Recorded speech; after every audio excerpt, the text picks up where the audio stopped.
యేసుక్రీస్తు వారి యొక్క వార్తను గురించి నేను సిగ్గుపడను అంటున్నారు. అంటే యేసుక్రీస్తు వారు లోకరక్షకుడు, ఆయన పాపుల రక్షకుడు, పాపులను విడిపించడానికి వచ్చినాడు. ఆయన చనిపోయినారు, పాతి పెట్టబడినారు, తిరిగి లేచినారు.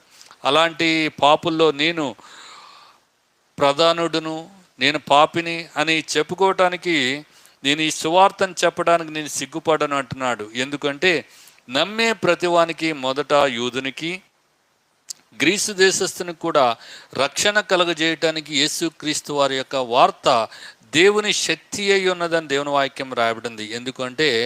ఎందుకనగా నీతిమంతుడు విశ్వాసం మూలముగా జీవించునని వ్రాయబడింది. ఈ రోజున యేసును నమ్ముట ద్వారా నీవు నీతిమంతుడుగా చేయబడతావు. నీతిమంతుడు అయినటువంటి నీవు యేసునందు విశ్వాసం ఉంచుట ద్వారా, విశ్వాసం మూలంగా నీవు జీవిస్తావు. అంతేకాదు, విశ్వాసం మూలముగా అంతకంతకు విశ్వాసము కలిగి